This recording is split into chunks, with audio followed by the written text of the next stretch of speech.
नमस्कार दोस्तों, मैं कुलदीप कुमार। मैं आज आप सभी लोगों को भारत के संवैधानिक विकास के बारे में शुरू से बताने वाला हूँ। एक एक पॉइंट पर हम डिस्कस करेंगे और हम जानेंगे कि भारत का संवैधानिक विकास कैसे हुआ। तो सबसे पहले हम शुरू करते हैं कि 1600 ईस्वी में, जो अनइम्पॉर्टेंट है पर मैं बता देता हूँ थोड़ा सा। 1600 ईस्वी में भारत में कंपनी आती है। 1600 ईस्वी के एक चार्टर एक्ट के तहत भारत में ईस्ट इंडिया कंपनी का स्थापना की जाती है। और धीरे धीरे जब ईस्ट इंडिया कंपनी के अधिकारियों द्वारा बहुत ज़्यादा जमाखोरी करी जाने लगी, घूस लेने लगे कंपनी के अधिकारी, तो फिर क्या होता है कि धीरे धीरे ब्रिटेन सरकार को ये एहसास हो जाता है कि कंपनी पर अपना नियंत्रण जरूर होना चाहिए। तो उसी कड़ी में रेगुलेटिंग एक्ट लाया जाता है 1773 ईस्वी में। तो ब्रिटिश सरकार 1773 ईस्वी में रेगुलेटिंग एक्ट लाती है। रेगुलेटिंग का मतलब ही होता है, रेगुलेट मतलब होता है नियंत्रण। रेगुलेटिंग एक्ट लाया जाता है 1773 ईस्वी में। इस एक्ट के तहत भारत में और ब्रिटेन में दो बदलाव किए जाते हैं। पहला तो ये कि भारत में जो बंगाल का गवर्नर था वारेन हेस्टिंग, उस समय वारेन हेस्टिंग बंगाल का गवर्नर हुआ करता था, और मद्रास और मुंबई बंगाल, 3 प्रेसिडेंसियां हुआ करती थी।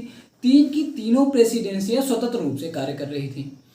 अब इन प्रेसिडेंसियों को क्या किया गया, बंगाल की प्रेसिडेंसी के अधीन मद्रास और मुंबई की प्रेसिडेंसी को कर दिया गया। और जो बंगाल का गवर्नर हुआ करता था उस पद को अब कह दिया गया गवर्नर जनरल। बंगाल के गवर्नर को गवर्नर जनरल कहा जाने लगा। बंगाल के गवर्नर को गवर्नर जनरल कहा जाने लगा। उस समय बंगाल का गवर्नर वारेन हेस्टिंग हुआ करता था। तो यहां से एक क्वेश्चन बनता है कि पहले गवर्नर जनरल कौन थे। तो पहले गवर्नर जनरल का अगर क्वेश्चन आए तो हम कह देंगे वारेन हेस्टिंग। तो भाई वारेन हेस्टिंग को गवर्नर जनरल घोषित कर दिया गया और इनको कुछ शक्तियां दी गई, सैनिक शक्तियां।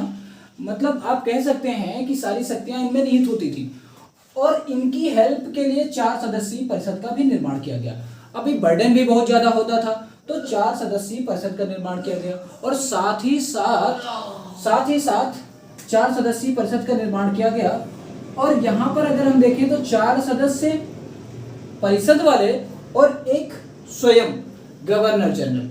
तो यहाँ पर देखें तो अगर किसी भी निर्णय पर मत की बात हो, किसी भी निर्णय की बात की जाए, तो अगर 4 सदस्य में से 2 सदस्य बढ़ जाते हैं तो उस समय जो गवर्नर का मत हुआ करता था वो निर्णायक मत होता था। कैसे?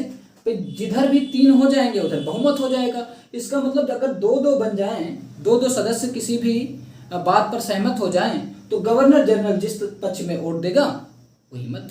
तो यहाँ पर कहा जाए तो उस समय गवर्नर जनरल का मत निर्णायक मत हुआ करता था। और साथ ही साथ ये तो हो गई कि भारत में ऐसा किया गया। और भारत में एक बात और करी गई, 1773 ईस्वी के रेगुलेटिंग एक्ट के ही तहत 1774 ईस्वी में, बहुत ही इंपॉर्टेंट फैक्ट है, इसको नोट कर लीजिएगा। 1774 ईस्वी में भारत में एक सर्वोच्च न्यायालय की स्थापना की गई।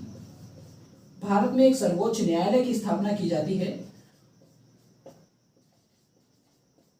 कलकत्ता में सर्वोच्च न्यायालय की स्थापना की जाती है। कब की जाती है? 1774 ईस्वी में। यहां से एक क्वेश्चन और बनता है कि 1774 ईस्वी में जो भारत में सर्वोच्च न्यायालय की स्थापना की गई थी, उसके मुख्य न्यायाधीश कौन थे? तो इस सर्वोच्च न्यायालय के मुख्य न्यायाधीश एलिजाह इम्पे